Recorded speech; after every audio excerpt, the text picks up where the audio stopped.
이 뼈들이 능히 살 수 있겠느냐? 이 뼈들이 능히 살 수 있겠느냐? 이란 제목으로 은혜를 나누겠습니다. 우리의 몸에 이상이 생기게 되면 병원에 가서 치료를 받게 됩니다. 치료를 받게 되죠. 의사의 소견을 통해서 약을 처방받아 복용을 하거나 혹은 주사를 맞기도 하죠. 또 의사가 판단을 해서 더 큰 병원에서 치료를 받게도 돼요. 그렇지만 의사도 사람인지라 간혹 오진을 하는 경우가 있습니다. 그렇죠? 오진이 있어요. 그렇게 되면 제대로 된 치료를 받지 못하고 더욱 병이 악화되어 심지어는 생명을 잃을 수도 있는 거예요. 그러기에 어떠한 질병이든지 제대로 된 치료를 받기 위해서 선행되어야 할 것이 있으니 바로 제대로 된 진단이 필요합니다. 진단이 필요해요. 요즘 코로나 바이러스가 전 세계를 지금 휩쓸고 있죠. 휩쓸고 있습니다. 우리나라는 정말 전적인 하나님의 은혜로 지난주를 보니까 거의 한 자릿수로 떨어져 있어요. 얼마나 감사합니까? 지금 다른 나라들은요, 주변 나라들만 보더라도 국가가 통제하기도 힘든 그런 상황으로 점점 이렇게 악화되어 가고 있는 모습들을 우리가 언론을 통해서 보게 되는 것이죠. 날씨가 따뜻해지면 일반적으로 바이러스의 활동력이 약해지기에 코로나19의 상황도 호전될 것이라는 그 희망도 이미 사라진 지 오래되었습니다. 왜냐하면 우리나라보다 훨씬 따뜻한 동남아에서 여러분 이게 지금 확진자들이 늘고 있거든요. 이렇게 코로나 바이러스가 전 세계를 강타하는 가운데 우리나라의 진단 키트를 요청하는 나라들이 점점 늘어만 가고 있어요. 왜냐하면 아직까지 손쉽고 빠르게 코로나 바이러스 확진 유무를 진단할 수 있는 키트가 다른 나라에는 거의 없기 때문입니다. 메이드 인 코리아 제품이 굉장히 좋대요. 정확도 면에서 굉장히 좋고 빠르게 여러분 점검을 할 수 있다는 것이죠. 진단을 내릴 수 있다는 것이죠. 여러분, 이 코로나 전국 속에서 한국의 위상이 굉장히 높아졌습니다. 참 감사할 일이죠. 근데 앞에서도 말씀을 드렸지만 코로나19도 일종의 전염성이 강한 질병으로서 제대로 된 진단을 하지 않으면 치료는 불가능하고 또 많은 사람들이 전염될 수도 있기 때문에 우리나라의 진단 키트를 구의하고 있는 것이죠. 그런데 이런 진단은 우리의 육체에만 필요한 것이 아니라 신자로서 신앙생활을 건강하게 하기 위해서는 반드시 주기적으로 자신의 영적 진단을 할 수 있어야만 합니다. 특별히 예수 그리스도를 하나님으로 믿는 신자들, 여러분 우리들은 신앙생활을 할 때 뭘 목표로 합니까?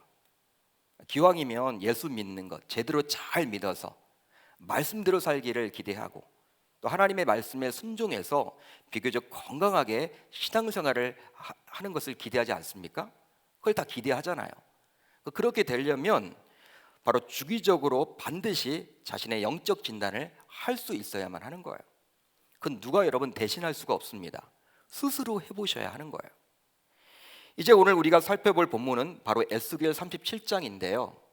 에스겔의 인생은 조국의 멸망과 더불어 구겨진 휴지 조각처럼 산산조각이 났어요. 그의 인생은 보통 사람들이 감내할 수 없는 비극의 무게로 인해서 망가져만 갔습니다. 기원전 597년에 그는 여호야긴 왕, 젊은 귀족들, 많은 기능공들, 그리고 국가기관 요원급 관리들과 함께 바벨론의 포로로 잡혀갔습니다. 그때 에스겔의 나이가 25이었어요. 25세, 청년이었죠. 청년. 한창 때. 그는 대부분의 유다 포로들과 함께 유대인 집단 거주지에서 살게 되었는데요. 그는 그발강의 운하 공세에 강제로 동원된 노동자인 유다 포로들의 영적 지도자로 배치되었던 것 같습니다. 바벨론이란 나라가 유다 민족을 끌고 갔죠. 포로로 끌고 갔습니다. 그런데 그들을 여러분 편안하게 놔두겠습니까? 노동을 시키는 거예요. 강제 노동에 여러분 동원하는 거예요.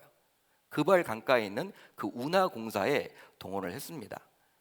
에스겔은 그 많은 포로들의 영적인 그런 지도자로 그렇게 쓰임을 받게 된 것이죠. 세워진 것 같아요. 아무래도 자신이 유배된 주전 597년부터 유다가 멸망하게 된 주전 586년까지 약 12년에 걸쳐서 에스겔은 집중적으로 예언을 쏟아내게 되는데요. 하나님께서 친히 자신들에게 주셨던 적과 꿀이 흐르는 가나안 땅, 이곳을 떠나서 낯선 바벨론에서 포로의 신분으로 강제 노동에 동원되어서 살아가야 했기 때문에 당시 유대인들의 삶은 얼마나 비참했겠습니까? 한번 여러분들이 유대인이라고 생각을 해보세요. 지금 포로 신분이라고 생각을 해보십시오. 여러분, 자신이 이렇게 살고 있는 대대로 살아왔던 적과 꿀이 흐르는 땅, 하나님이 주신 땅 아닙니까? 그 땅에서 이제 벗어나서 하나님을 모르는 바벨론이란 나라에 가서 또 살아야만 했고 강제 노동에 동원이 되어야 했으니 그들의 여러분 인생은요, 그들의 삶은 굉장히 비참하다라고 볼 수 있겠죠. 실제 바벨론의 그발 강가는 유다의 포로들이 민족 멸망의 아픔과 상처 가운데 시온을 기억하며 노래를 부르며 만국의 하늘 사귀던 장소였습니다. 시편 137편 1절을 보면 당시 바벨론의 포로로 끌려온 유다 사람들의 비참함이 참 잘 알려져 있어요. 잘 살펴볼 수가 있습니다. 우리가 바벨론의 여러 강변 거기에 앉아서 시온을 기억하며 울었도다. 유다 백성들이 지금 포로인데 시간이 날 때마다 강변가에 앉아가지고 지금 여러분 시온을 기억하며 눈물을 흘린 거예요. 이 시편 가사를 기초로 해서 1970년대 그 유명한 팝송이 나오게 되었죠. 아시는 분들은 아실 겁니다. 바로 Rivers of Babylon. 제가 여러분 지금 불러드릴 수는 없고 예배 시간이기 때문에 불러드릴 수는 없고, 여러분들이 집에 가셔서 한번 유튜브에서 Rivers of Babylon 한번 쳐보세요. 여러분 유명한 팝송인데 여러분 그 가사가 아주 복음적이고 성경적입니다. 그 포로들의 애환이 담겨져 있어요. 그런데 바벨론 포로들에게 비참함을 넘어 더 이상 소망을 가질 수 없는, 즉 절망에 빠지도록 만드는 소식이 전해지게 되었습니다. 이제 비참함을 넘어서 절망으로 떨어지게 된 거예요. 어떤 소식이 정해졌느냐? 바로 그 성, 즉 예루살렘 성이 함락되었다라는 소식이 그들에게 전해지게 되었어요. 우리가 사로잡힌 지 12째 해 10째 달 5째 날에 예루살렘에서부터 도망하여 온 자가 내게 나와 말하기를 그 성이 함락되었다 하였는데, 그 성이 함락된 거예요. 그 성은 바로 예루살렘 성을 이야기하는 것이죠. 이제 바벨론의 포로로 잡혀온 유다 백성들은 비참함을 넘어서 절망의 나락으로 떨어지게 되었습니다. 예루살렘 성은 성전이 있는 곳이죠. 성전이 있는 곳으로서 단순히 유다 백성들에게는 수도 이상이에요. 수도 이상의 개념입니다. 그것은 바로 시온이었고 자신들의 전부라고 할 수 있어요. 여러분 유다 공동체는 종교 공동체잖아요. 종교 공동체의 중심은 바로 예루살렘 성전인데, 여러분 그 성이 이제 함락되었으니 어떻게 되겠습니까? 소망 자체가 완전히 사라져서 절망의 나락으로 떨어진 것이죠. 하나님께서는 이런 유다 백성들의 당시 절망적인 상태를 저와 여러분들에게 보여주고자 소위 마른 뼈 환상을 에스겔에게 보여주셨습니다. 여러분 이제 오늘 본문 1절과 2절을 볼 텐데요, 이렇게 기록이 되어 있죠.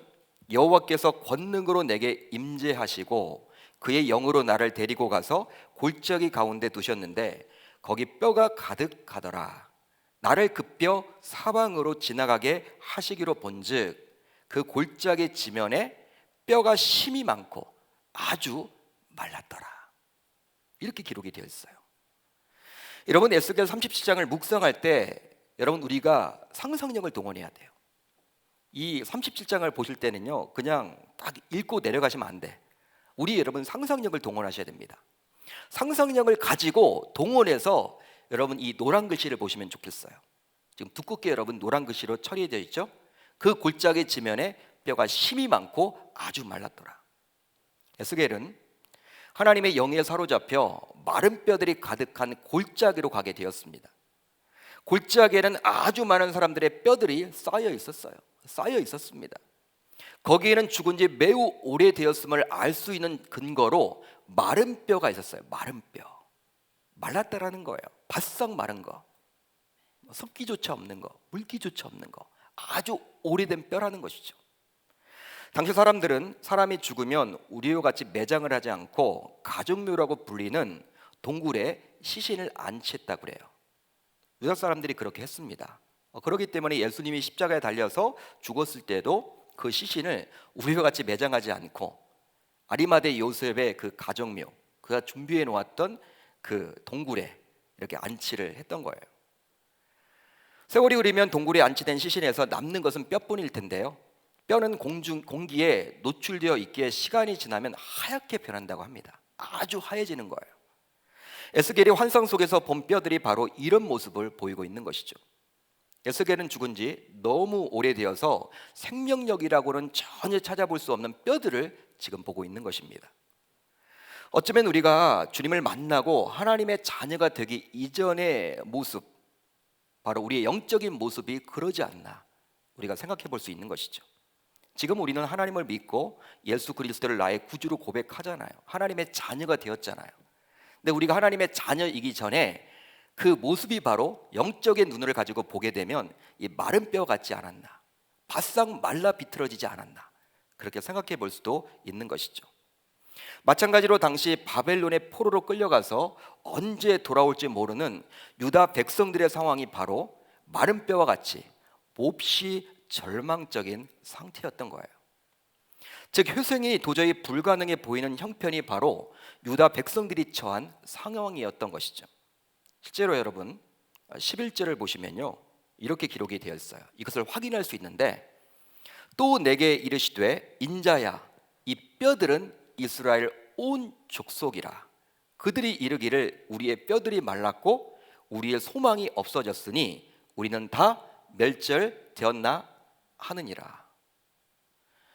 여러분, 뼈들이 무엇이라고 나와 있습니까? 바로 이스라엘 온 족속. 당시 유대인으로서 포로로 잡혀 끌려온 사람들을 가리켜서 지금 뼈라고 이야기를 하고 있는 거예요. 마른 뼈라고 지금 이야기를 해주고 있는 거예요. 여러분, 실제로 구약 성경을 보게 되면 이스라엘 백성들은 자신의 힘든 처지를 표현할 때 자주 뼈로 표현할 때가 많이 있습니다. 구약 성경의 특징이에요. 그러니까 이스라엘 백성들이 자신이 여러분 힘들다라는 것을 표현할 때, 자신이 지금 위기 상황에 놓여 있다 이것을 표현할 때 뼈를 가지고 보통 이야기를 했다라는 거예요. 예를 한번 들어볼까요? 시편 6편 2절을 보면 이렇게 나와 있죠. 여호와여, 내가 수척하였사오니 내게 은혜를 베푸소서. 여호와여, 나의 뼈가 떨리오니 나를 고치소서. 여러분, 뼈가 떨린대요. 뼈가. 여러분, 와 닿습니까? 시편 기자는 지금 뼈가 떨린다라고 지금 자신의 그런 위기를 지금 표현해주고 있는 거예요. 자신의 마음을 지금 표현해주고 있는 것이죠. 또 있습니다. 시편 102편 3절을 보면 또 이렇게 나와 있죠. 내 날이 연기같이 소멸하며 내 뼈가 숯같이 탔음이니이다. 야, 뼈가 여러분 숯같이 탔대요. 얼마나 힘들면, 얼마나 절망 가운데 있으면 이렇게 표현을 했겠습니까? 이렇게 절망 속에 놓여 있는 이 유다 백성들, 소망이 없는 것이죠. 그런데 하나님께서는 이런 상황 속에서 에스겔에게 다음과 같이 질문을 하세요. 이 뼈들이 능히 살 수 있겠느냐? 이렇게 묻고 있어요. 여러분, 오늘 말씀의 제목이죠. 이 뼈들이 능히 살 수 있겠느냐? 하나님께서 모르기에 이런 질문을 에스겔에게 하신 것이 아니죠. 하나님은 창조주십니다. 무에서 유를 만드신 분이에요. 못할 것이 없는 분이에요. 그분이 몰라서 지금 에스겔에게 이런 질문을 한 게 아니죠. 여러분, 어떤 의미로 이 질문, 이 뼈들이 능히 살 수 있겠느냐? 여러분, 어떤 의미로 다소 생뚱맞은 질문이라고 할 수도 있겠어요. 하나님 다 아시는데 뭐 이런 질문을 하시나? 그렇다면 하나님께서는 왜 이런 질문을 하셨을까요? 에스겔에게 왜 이런 질문을 하셨을까요? 바로 회복을 염두에 두셨기 때문입니다. 회복을 염두에 두셨기 때문이에요. 실제로 성경 속에 나타난 하나님께서는 질문을 자꾸 하십니다. 질문을 자주 하세요. 그러니까 우리 주님은요, 우리와 소통하시는 분이에요. 소통하신다라는 거예요. 그냥 일률적으로 말만 하시는 것이 아니라 선포도 하실 때가 있지만 어떨 때는 굉장히 우리들에게 질문을 던지고 우리의 답을 듣기를 원하신다라는 거예요. 본인이 몰라서 질문하기보다는 회복을 염두에 두고 질문을 하시는 경우가 굉장히 많죠. 예를 한번 들어보면 창세기 3장에서 아담과 하와가 하나님께 불순종한 이후 그들은 하나님의 낯을 피하여 동산 나무 사이에 숨게 되는데요, 그때 하나님께서는 아담을 부르시며 이렇게 질문을 하십니다. 내가 어디에 있느냐? 내가 어디에 있느냐? 여러분, 하나님이 모르실까요? 아담과 하와가 동산 중앙에 여러분 숨어 있는 것을 하나님이 모를까요? 아심에도 불구하고 지금 아담에게 내가 어디 있느냐 이렇게 묻고 있는 것이죠. 이것은 바로 아담에게 빨리 돌아오라는 요청이에요. 너 거기에 숨어 있지 말고 빨리 나와. 빨리 나와. 나에게 좀 회개하고 돌아와. 그런 의미입니다. 또 있습니다. 열왕기상 19장을 보게 되면 갈멜산 전투에서 대승을 거둔 엘리야는 이제 이스벨 여왕이 죽이겠다라는 협박을 받게 되자 영적으로 굉장히 다운이 되어서 광야에 들어가서 하나님께 자신을 죽여달라고 요청까지 하게 돼요. 저는 여러분 열왕기상 18장과 19장을 딱 보면요, 야, 같은 인물인 엘리야 어떻게 이렇게 달라질까? 여러분, 보통 갈멜산 대첩이라고 이야기를 하잖아요. 이건 영적인 전투거든요. 850대 1. 이순신 장군도 여러분은 뭐 한산도 대첩, 명랑 대첩 다 있죠. 갈멜산 대첩이에요. 여러분, 하나님의 은혜로 그렇게 이 갈멜산 대첩에서 대승을 거두었던 이 엘리야가 열왕기상 19장을 보게 되면요, 아무리 여러분 이세벨 여왕이 죽인다고 하더라도, 협박을 하더라도 어떻게 이렇게 영적으로 다운되어서 힘들어하면서 하나님에게 자신을 죽여달라고 그렇게 요청까지 할까? 이게 같은 인물이 맞나? 여러분, 이렇게 생각될 정도로 완전히 여러분 지금 다운돼 있어요. 엘리야는 19장을 보게 되면 이런 그에게 하나님께서는 음식물을 주시면서 회복을 시키죠. 이제 엘리야는 조금 회복이 되어서 40주야를 가서 호렙산의 동굴에서 머물게 되는데요, 호렙산의 동굴에서 머물게 됩니다. 그때 하나님께서는 동굴에 숨어 지내는 엘리야에게 다음과 같이 질문을 하세요. 내가 어찌하여 여기 있느냐? 내가 어찌하여 여기 있느냐? 여러분, 하나님이 엘리야의 마음을 모르기 때문에 이런 질문을 하는 것일까요? 아니죠. 하나님은 다 알고 계시죠. 여러분, 그의 마음을 왜 모르시겠습니까? 다 알고 있죠. 그런데 내가 어찌하여 여기 있느냐? 바로 이렇게 질문하심으로 엘리야를 회복시켜서 사역의 장으로 이끌겠다라는 하나님의 마음이 잘 담겨져 있는 거예요. 회복시켜 주겠다라는 거예요. 따라서 오늘 본문 3절에 나온 이 하나님의 질문인 이 뼈들이 능히 살 수 있겠느냐? 이 뼈들이 능히 살 수 있겠느냐라는 이 질문을 우리는 반드시 붙들어야만 하겠습니다. 특별히 소망이라고는 전혀 생각해 볼 수도 없는, 즉 절망 가운데 놓인 인생이라면 더욱이 말이죠. 이걸 붙들어야 되는 거예요. 절망 속에 놓인 순간마다 이 하나님의 질문을 떠올리고 붙잡는다면 회복을 주시겠다라는 그 하나님의 약속의 메시지이기에 우리는 조금이나마 희망을 볼 수 있게 되리라 저는 믿습니다. 특히 코로나 전국 속에서 정말 앞이 캄캄해요. 너무 힘들어. 야, 언제 끝나는 거야? 뭘 먹고 살지? 야, 내 사업 어떻게 되지?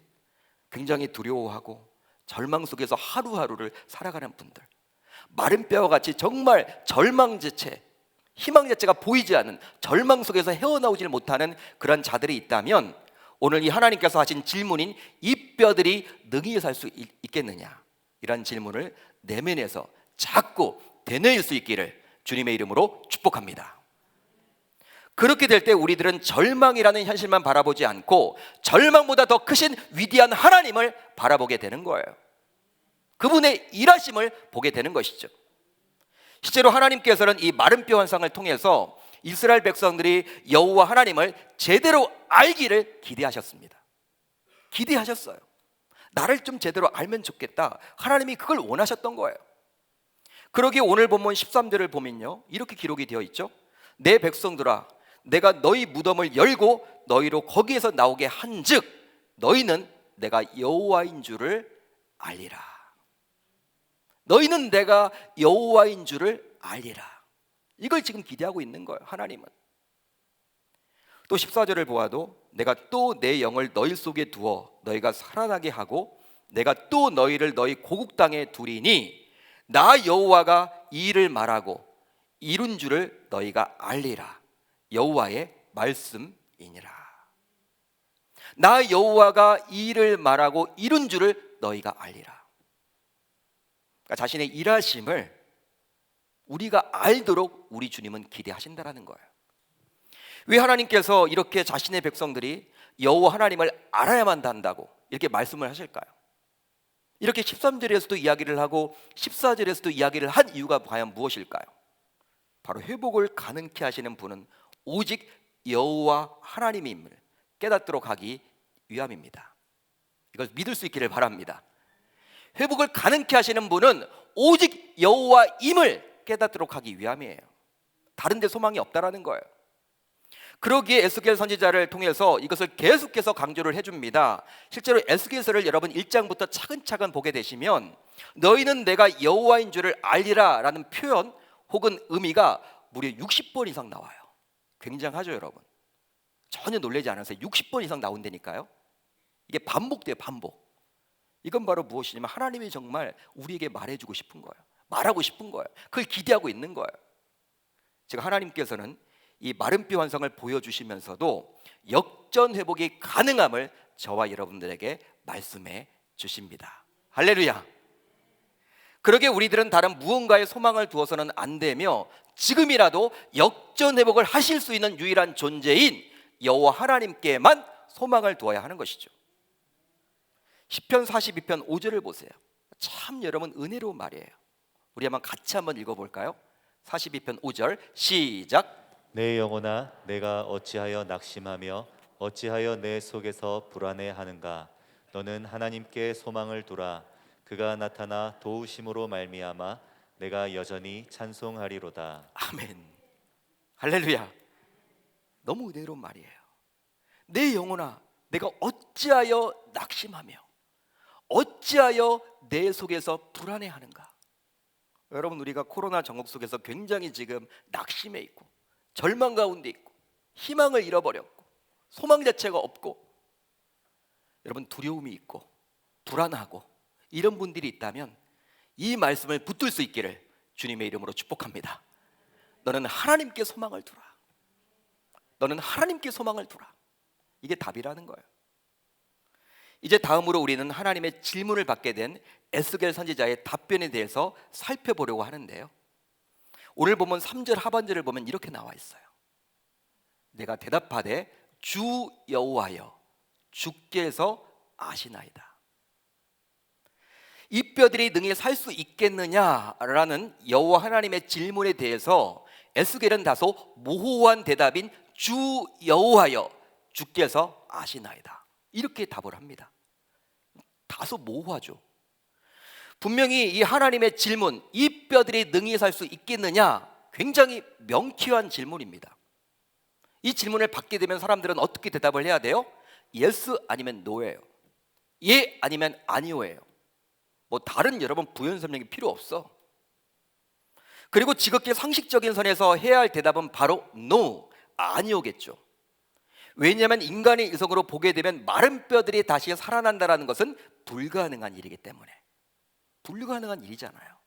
말이 되지 않잖아요. 여러분 사람의 경우 심장의 박동이 멈추고 뇌의 기능이 정지되면요 아직 부패하지 않았다 하더라도 다시 살릴 수가 없어요. 다시 살 수가 없어요.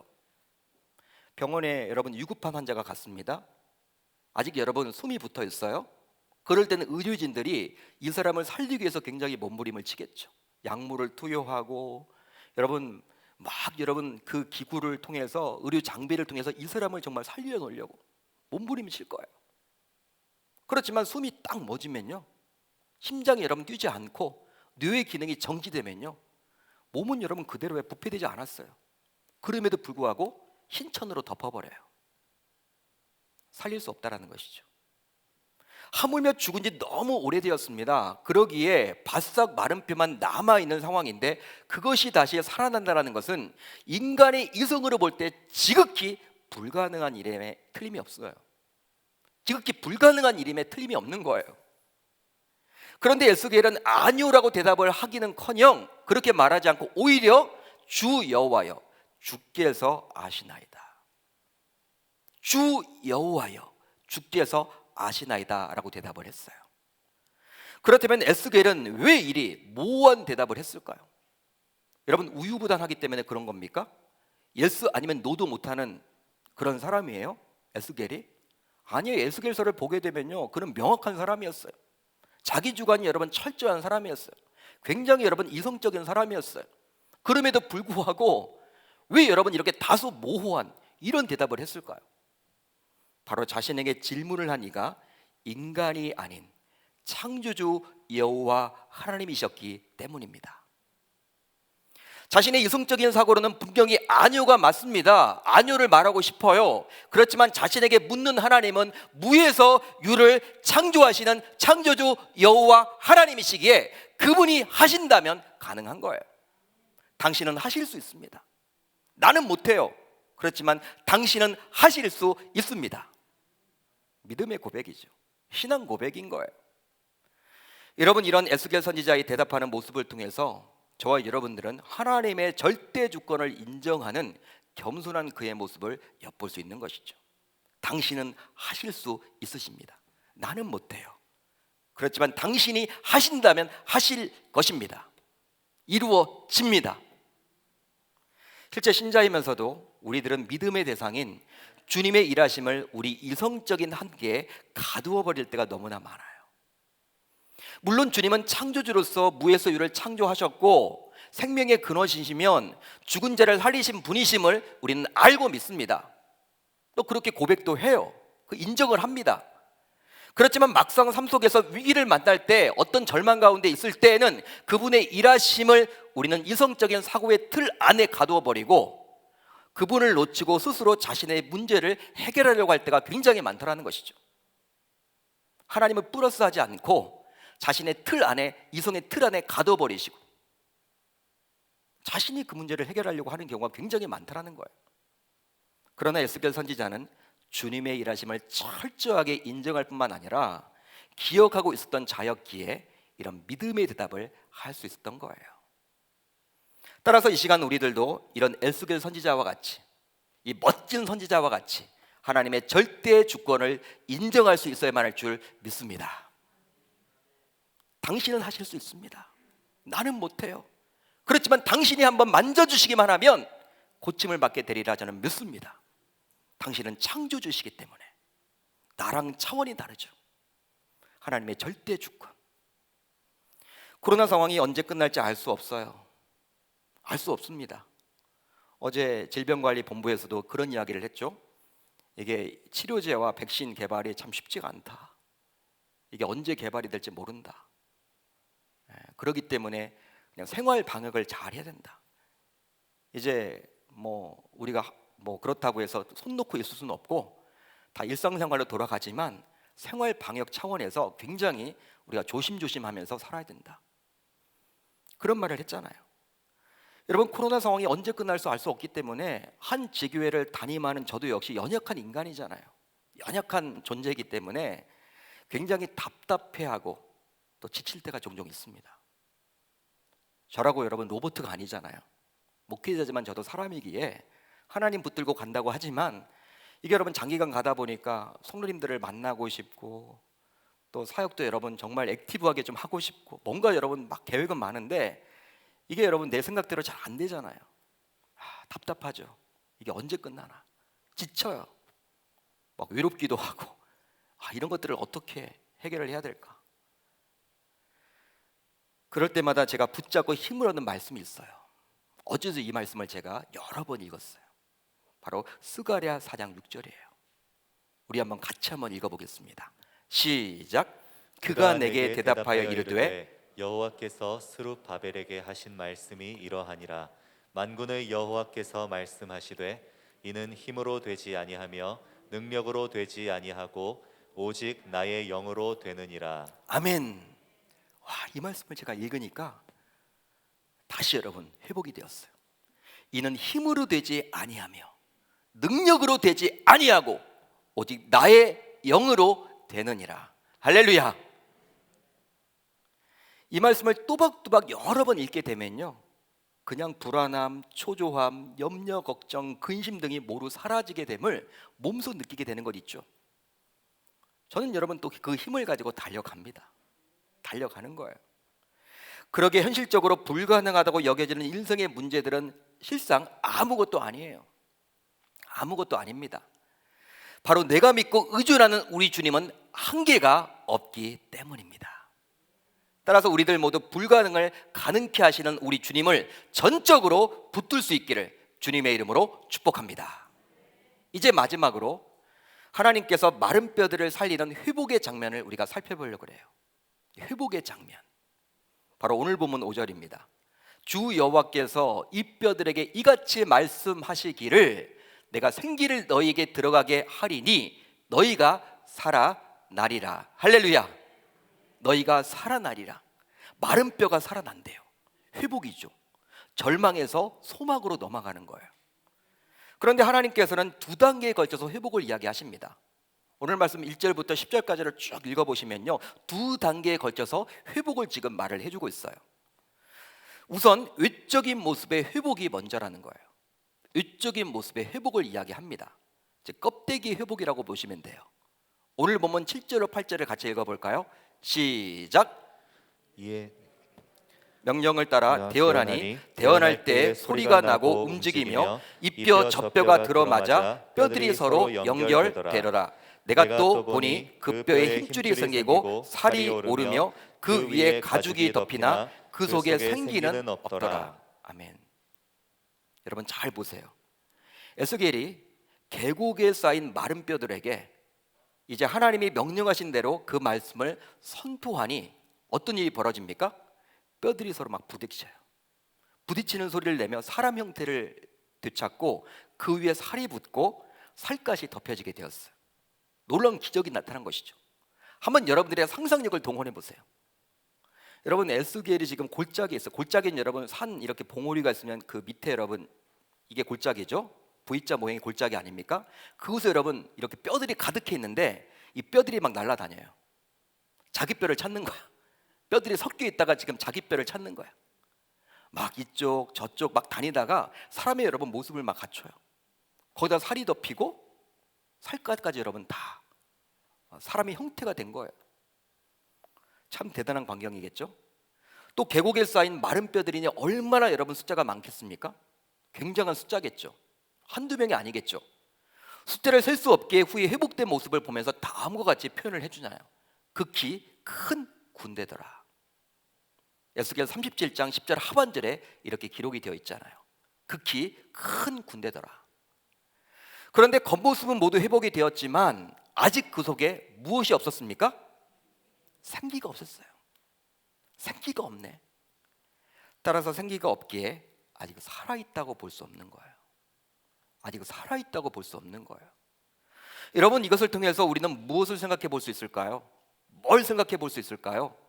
실제로 껍데기는 지극히 화려하지만 생기가 없는 신자, 생기가 없는 교회도 존재할 수 있다라는 거예요. 우리의 육안으로는 구분이 안 돼. 교회는 열심히 다녀. 그리고 교회 건물도 있어. 뭔가 열심을 가지고 있어. 화려해. 막 화려한 교회야. 그렇지만 실질적으로 생기가 없는 성도도 있을 수 있고 생기가 없는 교회도 있을 수 있다는 거예요. 겉으로는 분간이 잘 안 되죠. 아니 오히려 더 화려할 수도 있고 열심히 뭔가를 할 수도 있습니다. 그렇지만 그 안에 중요한 생기가 없기에 살아있다고 볼 수 없는 거예요. 다음으로 이제 내적인 모습의 회복이에요. 내적인 모습의 회복입니다. 오늘 본문 9절로 10절을 한번 우리 같이 읽어봅니다. 시작. 또 내게 이르시되 인자야 너는 생기를 향하여 대언하라. 생기에게 대언하여 이르기를 주 여호와께서 이같이 말씀하시기를 생기야 사방에서부터 와서 이 죽음을 당한 자에게 불어서 살아나게 하라 하셨다 하라. 이에 내가 그 명령대로 대언하였더니 생기가 그들에게 들어가매 그들이 곧 살아나서 일어나 서는데 극히 큰 군대더라. 여러분 잘 보세요. 생기가 들어가자 드디어 살아나게 되었습니다. 할렐루야. 그렇다면 생기는 과연 뭘까요? 생기, 뭐 같습니까? 히브리어 원어를 보게 되면 루아흐라는 단어를 써요. 루아흐. 어렵죠? 루아흐. 근데 이 루아흐라는 단어는 뜻이 있습니다.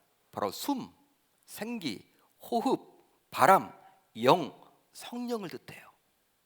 성령이에요, 성령. 이 생기는 하나님께서 인간을 창조하실 때에도 나오는 단어인데요, 창세기 2장 7절을 보게 되면 여호와 하나님이 땅의 흙으로 사람을 지으시고 생기를 그 코에 불어 넣으시니 사람이 생명이 되니라. 그런데 오늘 본문 10절을 저는 주목하고 싶어요. 10절 굉장히 중요해요. 10절을 자세히 보시면요, 이 생기가 들어가게 되었을 때 살아나서 어떻게 되었다고 나와 있습니까? 일어나 섰다라고 나옵니다. 생기가 그들에게 들어가매 그들이 곧 살아나서 일어나 서는데, 단순히 살아났는데 그 이후에 어떤 일이 벌어져요? 일어나 선 거예요. 여러분, 여기에 나와 있는 일어서다라는 단어는 히브리어로 아마드라는 단어입니다. 아마드라는 단어예요. 즉 루아의인 생기, 즉 성령이 임하게 되자 아마드, 즉 벌떡 일어서게 된 거예요. 그런 여러분 영적인 원리가 있는 거예요. 이 구절은 에스겔서 2장 2절에서 다시 한번 살펴볼 수가 있는데요, 그가 내게 말씀하실 때에 그 영이 내게 임하사, 그 영은 바로 무슨 영입니까? 바로 그 영은 성령이죠. 루아흐인 성령을 말하는 거예요. 성령이 내게 임하게 되자 나를 일으켜 내 발로 세우시기로, 내가 그 말씀하는 자의 소리를 들으니, 그 영, 즉 루아흐인 성령이 내게 임하게 되자 내가 아마드, 즉 벌떡 일어나게 되었다라는 에스겔 선지자의 개인적인 체험입니다. 여러분, 에스겔 2장은요 하나님께서 처음 에스겔을 선지자로 불렀을 때 에스겔에게 보여주셨던 영적인 체험이에요. 지극히 개인적인 거예요. 루아에 있는 성령이 나에게 들어오자 어떻게 돼요? 에스겔이 일어서게 된 거예요. 여러분, 에스겔도 25세 포로 생활을 하고 있잖아요. 근데 여러분, 에스겔서를 보게 되면 좌절감이 느껴지지 않아요? 에스겔은 다른 사람들은 희망이 없고 절망 가운데 있고 정말 마른 뼈와 같이 희망 없이 하루하루를 그렇게 살아가고 있잖아요. 그렇지만 에스겔은 그렇지 않다라는 거예요. 왜? 이미 성령 하나님이 나에게 있기 때문에 그 성령 하나님으로 인해서 자신이 벌떡 세워짐을 이미 경험하게 된 것이죠. 따라서 우리는 나 자신에게, 나의 가정에게, 나의 사업장에게, 나의 직장에게, 나의 학교에게, 또 우리 대한민국에게, 또 우리 교회에게 이런 누아의인 성령이 임하도록 기도해야만 하겠습니다. 왜냐하면 그렇게 될 때만이 위기에 처하여 절망 가운데 있는 나 자신이, 나의 가정이, 나의 사업장이, 나의 직장이, 나의 학교가, 내 조국 대한민국이, 또 우리 교회가 벌떡 일어설 수 있기 때문이겠죠. 즉 성령의 역사를 먼저 경험한 사람만이 코로나19로 인해서 바싹 말라버린 마른 뼈 같은, 즉 절망 속에서 헤어나오질 못하는 사람들을 일으켜 세울 수 있으며 교회를 이렇게 세우는 것이고 내 조국 대한민국을 이렇게 세울 줄 주님의 이름으로 축복합니다. 그러게 우리는 다른 무엇보다도 성령의 이끌림을 받은 성도가 되어야 하는 거예요. 여러분, 겉이 아무리 화려해도요, 교회를 여러분 열심히 다니고 뭐 여러분 뭘 봉사를 하고 그것보다 여러분 내면을 가꿀 줄 알아야 돼요. 우리가 외모를 가꾸는 것도 중요하지만 그것보다 더 중요한 것은 우리의 내면을 점검해 보셔야 되는 거예요. 내면을 진단해 보셔야 되는 거예요. 따라서 우리는 항상 성령 충만할 수 있도록 기도해야 합니다. 여러분, 생기, 즉 성령이 없이 겉모습만 화려한 성도와 교회만큼 비참한 것은 없겠죠. 신자긴 신자인데 능력이 없어. 세상 사람들과 똑같아. 그냥 교회 다니는 거야. 그냥 종교가 기독교야. 여러분, 그게 무슨 의미가 있겠습니까? 차라리 다른 종교를 가는 게 낫죠. 할 거 다 아는. 근데 교회는 열심히 다니는데 이 안에 여러분 성령 하나님의 충만함이 없어. 두렵기만 해. 무섭기만 해. 항상 여러분 세상에 나아갈 때 움츠려들어. 당당함이란 없어. 여러분, 얼마나 비참한 인생입니까? 바로 그것은 죽은 성도요 죽은 교회이기 때문이겠죠. 따라서 이 시간 이후로 우리 계명교회에 속한 모든 권속들은 성령을 경험한 자들이 다 되어서 어떠한 절망 가운데서도 넉넉하게 일어설 수 있기를 주님의 이름으로 축복합니다. 에스겔이 이걸 지금 경험한 거예요, 여러분. 예? 이걸 경험해 보니까 얼마나 기쁜지. 여러분, 저와 여러분들 성령 하나님이 이미 내 마음속에 있잖아요. 하나님의 자녀가 되는 순간 내 마음속에 아빠, 아버지로 부르는 순간 그분이 내 마음속에 지금 계시잖아요. 그분이 혹시 나의 말과 행동과 나의 생각과 마음 때문에 근심하고 있지는 않습니까? 그분이 충만하게 되어야 될 텐데, 그분이 충만하면 그것이 흘러나올 텐데, 그런 게 아니라 혹시 나의 행동과 나의 생각과 나의 마음과 나의 말 때문에, 나의 모습 때문에 그 성령 하나님이, 내 마음속에 계시는 성령 하나님이 근심하고 있다면 이건 문제가 크겠죠. 저와 여러분들, 이 성령 하나님이 충만할 수 있도록 말씀과 기도에 매진할 수 있기를 주님의 이름으로 축복합니다. 그러니까 기독교 신자는요, 이것이 먼저라는 거예요. 이것만 여러분 주어지면요, 이 성령 충만하게 되면요, 상황이 여러분 아무리 악화되어서 마른 뼈처럼 바싹 말라가지고 절망 가운데 있는 상황에 놓일지라도 우리는 기쁨이 있는 거예요. 이겨낼 수 있는 거예요. 소망이 되는 거예요. 여러분, 코로나 상황이 굉장히 힘들죠. 어렵죠. 정말 사는 게 아니죠. 그렇지만 이 메시지, 에스겔서 37장에 이 마른 뼈가 살아나는 이런 역사를 우리가 소유해서 이 땅에서 넉넉하게 승리하며 살아갈 수 있기를 주님의 이름으로 축복합니다.